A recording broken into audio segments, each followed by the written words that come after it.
Welcome to the Recovery Cast, brought to you by Hills and Rangers Private.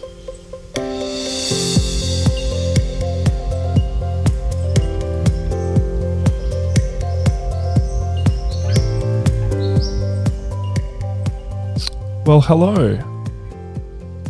You're listening to the Recovery Cast, brought to you by Hills and Rangers Private. My name's Oliver, and I'm a recovering addict. I'll be your host for this series of podcasts. We have a very interesting first podcast episode planned for today. And to start off, we are joined by a really good friend of mine and recovery peer, Sonia. Say hello, Sonia. Hi, Oliver. G'day. Hi. It's fantastic to have you on today for this first episode. Thank you for having me. No worries. Absolute pleasure. So, we need to talk about what we are actually doing on this podcast. This is a podcast about all things recovery. And in it, we are going to be doing a mixture of readings from the JFT, which is Narcotics Anonymous's Just for Today publication. It's a daily reading, 365 days a year. And we're also going to be mixing it up with a number of AA readings from their book, Daily Reflections. But today, we are going to do the JFT reading, which is October 10, Consequences. Before we got clean, most of our actions were guided by impulse. Today, we are not locked into this type of thinking. Basic text, page 90. Ever been tempted to do something even when you knew the results would be disastrous? Ever thought about how much it was going to hurt you to do what you were tempted to do, then proceed to do it anyway? It is said that there are consequences to every action. Before we got clean, many of us simply didn't believe this. But now we know exactly what it means. When we act, we know there will be consequences to pay. No longer can we decide to do something in ignorance when we know full well that we won't like the price we'll have to pay. There's a prize and a price. It's okay to act despite the consequences if we're willing to pay the price, but there's always one to pay.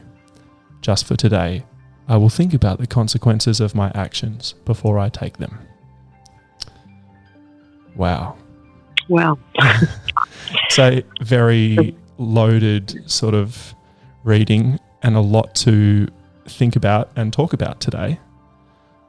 Resonate. It? Yeah. Yep. What resonated with you there that we can talk about? I thought about when I was in active addiction or use, just not having that in place, that consequential thinking and not knowing how to get out of it, that brought that back up for me. It's a very good reading. It's very bold and very true. Yeah, there's a lot that we can relate to. For me, it just made me think about the sheer consequences that came up for me from my using. So, I missed birthday parties and I lost jobs and sabotaged and burnt bridges in my professional life. All these things were consequences of my actions, and I really should have known that when I made those decisions and did those things that there would be those consequences, but it was almost as though I was completely powerless over it, and it didn't matter what the consequences were. I was hell-bent on doing what I wanted to do, and that was just, by the end, use all day. Can relate to that very much, Oliver. Yeah. It was a grim time for me. Yeah. Same. So, look, what is that like for you now? Are you able to? Do you have a bit of removal from your thoughts and then your actions? What do you do when you have a thought about doing something? Do you act like you used to, or is it something different now that you're in recovery? Well, to start with, I guess I don't use drugs and alcohol anymore, and I'm in recovery, and I attend NA meetings.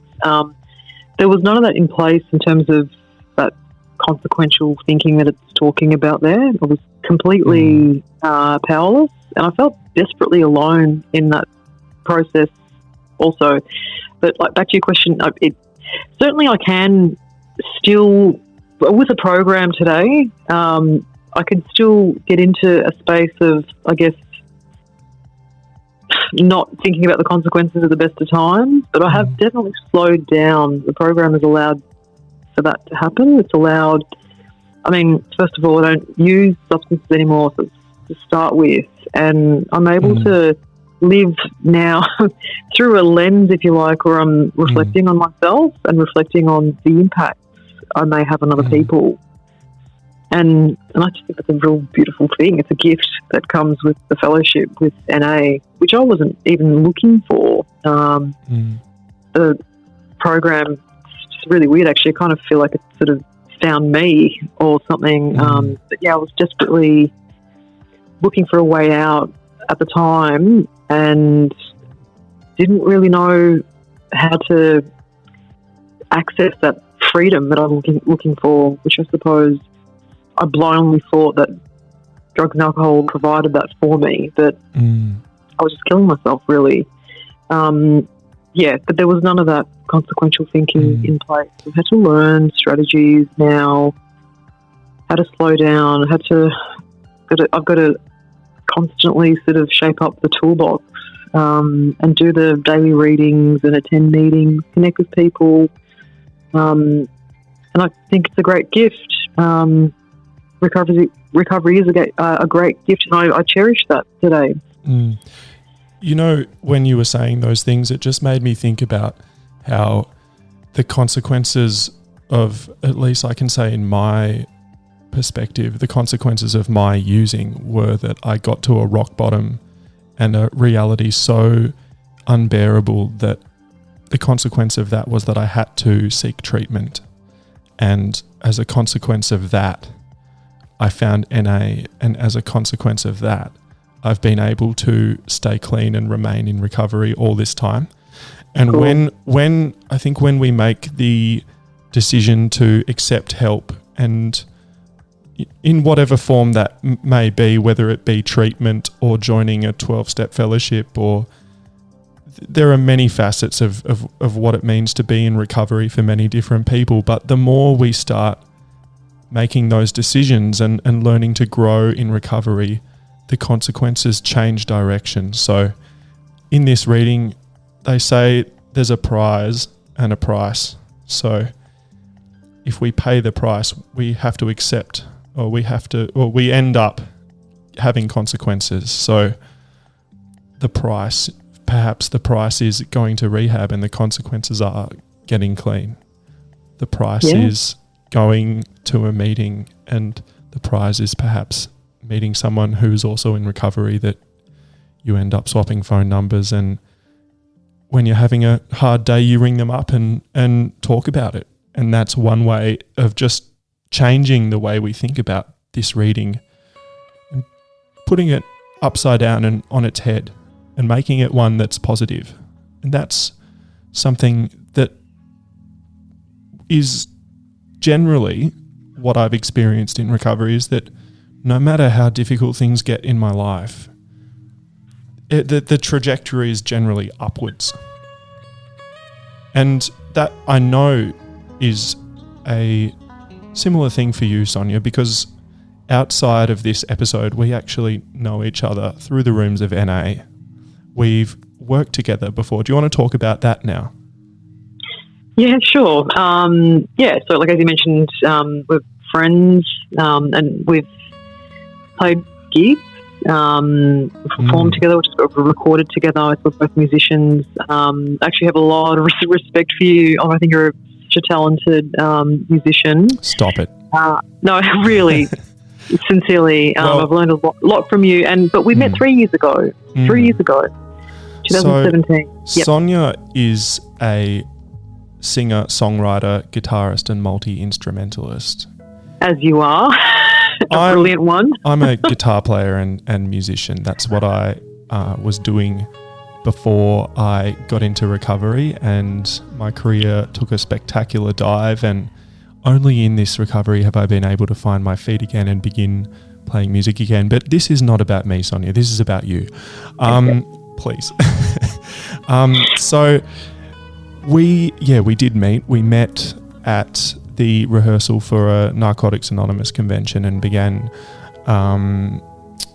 jamming and just making music together, which has eventually culminated in a release of yours. Would you like to we might have a quick break. We'll take a break and then we will perhaps talk some more about this release and the fact that recovery brings great things like this. And we might get a chance to listen to it if we're lucky. So stand by for the break, and that will be coming afterwards. You're listening to the Recovery Cast. You're listening to the Recovery Cast, brought to you by Hills and Ranges Private. Like what you hear? Then visit us at www.rehab.melbourne for more shows. That's right, you are listening to the Recovery Cast, and we are back. So we have Sonia on the line, and Sonia's a good friend of mine. We were just talking about a release of music that Sonia has created. Sonia, would you like to talk about that? Sure. I should mention the fact that you've contributed a great deal in collaborating with me. We did. At the time that this was recorded, which I look at as a gift of recovery, to be able to have the freedom to do that. In addition to that, with a recovery peer, to perform, to record, to connect musically, it was a real gift. So it was a song, "The Walls," that was released a few weeks ago now. And the walls it's all about the reluctance of vulnerability, the fear of intimacy, and not just inspired by breakups as such, but like looking at that across all relationships, family, professionally, friendships, the difficulties. I suppose I face that sometimes as a recovering addict. Still to this day, I find it difficult to share my feelings, my truth, to be vulnerable. But I know that when I do take those risks, the better I feel for it, and the better, outcome for the other person as well. Anyway, without going too much more into the song, I guess more importantly, it's a gift of recovery to be able to do that. I lost sight of all my dreams, of all my creative outlets, through the end of my using. So that's a real privilege, and to have worked on the song with you, Oliver, and you feature, on the song, and even in the clip as well, and in the recording process, you structured the melodies, and I'm really grateful for that. So yeah, it was awesome. It was fun. It was fantastic. And that brings me to another interesting thing that we can touch on in recovery. So perhaps for me, when I was in active addiction, I didn't have, or my outlets and my hobbies and everything got very, very small. And I eventually just ended up living a very small and secluded life, really. And in recovery, I've learned that there are lots and lots of different ways to sort of spend this energy that gets built up through living life, and making music, writing songs and performing is one of the things that I do. And it's almost a cognitive behavioral therapy, is that whenever I get overwhelmed, I can just pick up the guitar. And I have no doubt that is a similar reality for you.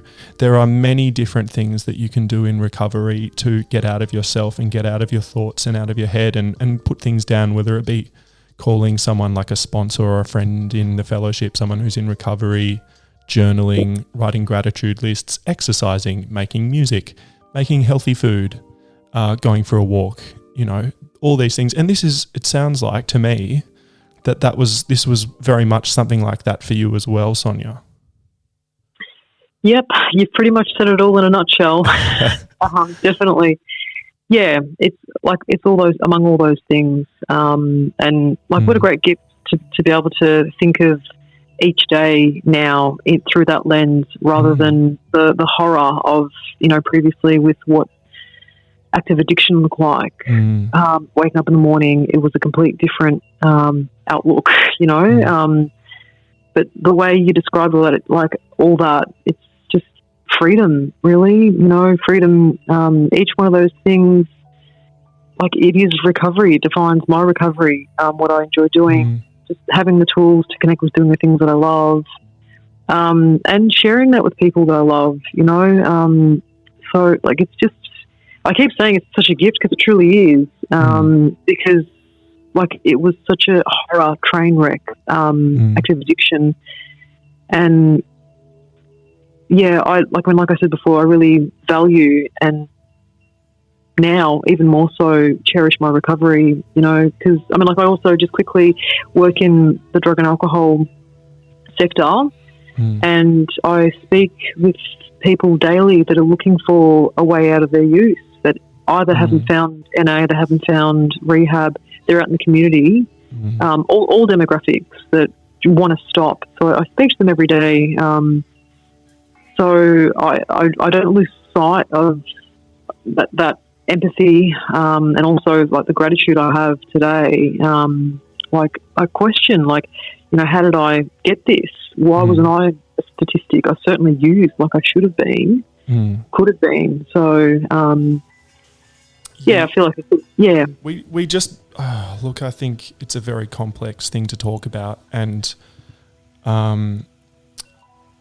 it's just we just arrive at this point in our lives where there is an opportunity to get into recovery because we've earned it through our suffering. We've earned a seat in the rooms of NA or AA, and it's there for us, and it's not our fault that we get to that place, but it's our choice to try and to surrender to perhaps making change. And many of our listeners will be on that journey in some way, and we're just here to talk about our experience of that journey to share. And part of that is that Sonia has achieved this amazing thing of releasing music. And I think we're going to have a quick listen. We might listen to a few minutes of this song now. Would you like to introduce the song, Sonia, The Walls? No worries. So The Walls by myself, Sonia Saren, and also featuring Oliver Patterson.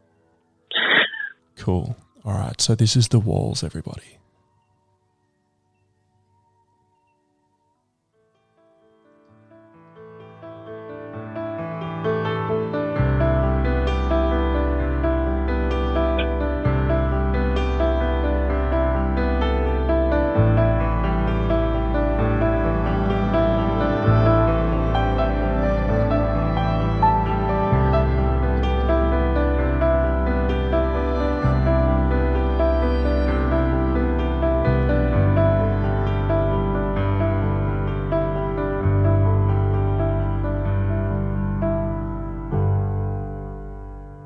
We come from different worlds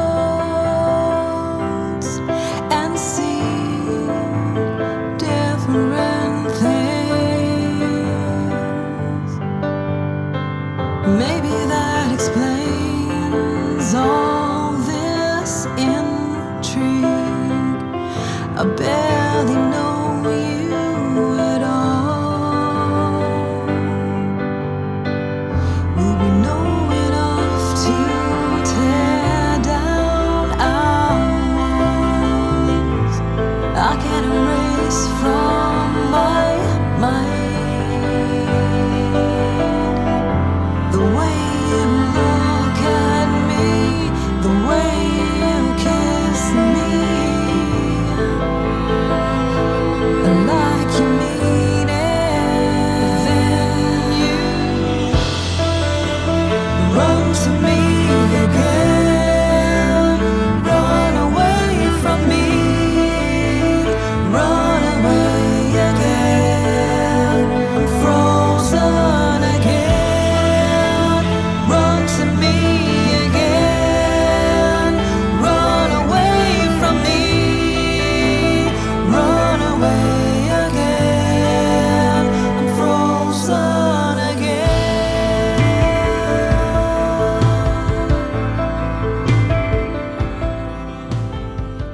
phenomenally powerful stuff.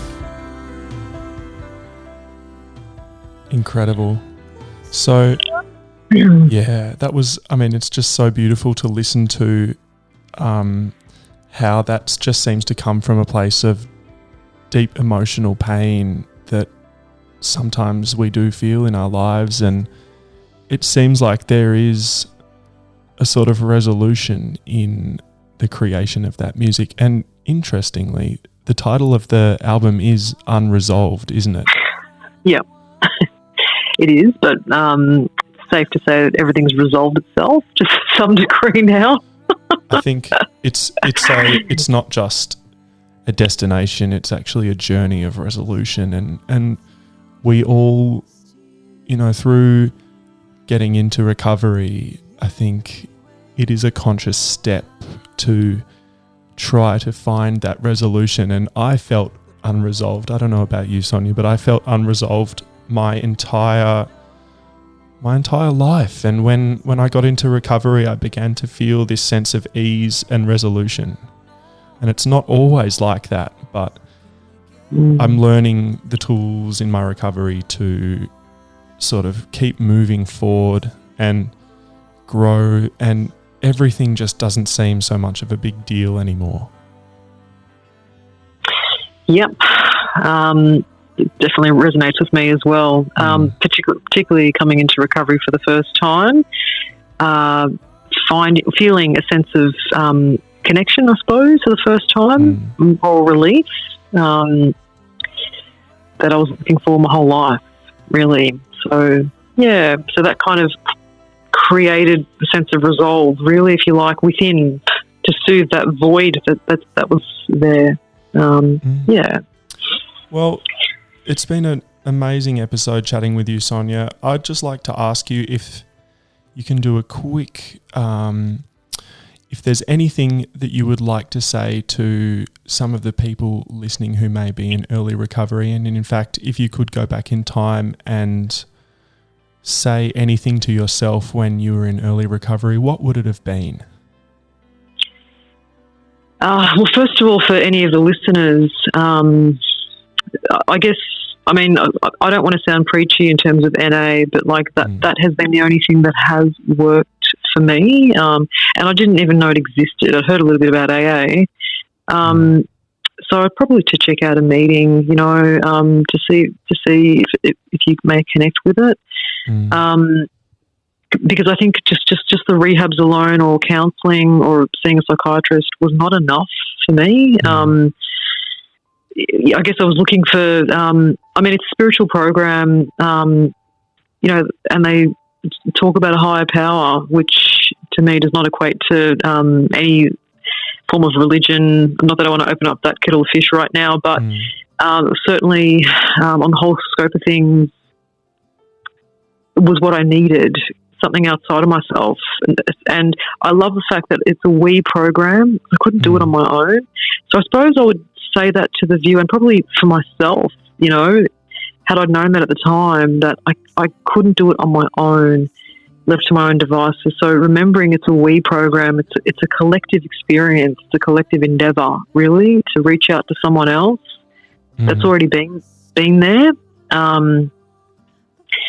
So, yeah, that's what I would suggest, you know, that there is help out there, there's support out there, and that you're actually not alone. You may feel alone, but there's support out there, there's connection out there, and head over to a meeting. What a fantastic piece of advice for our listeners. And I would very much say the same thing, is it's just a matter of trying something different. When something doesn't work, try something different, do something different. And there's a lot of ways to get out there and make this happen. So thank you very much for coming in, Sonia. You've been listening. No worries. You've been listening to the Recovery Cast by Hills and Rangers Private. See you next time. Thank you for listening to the Recovery Cast. For more, visit us at www.rehab.melbourne.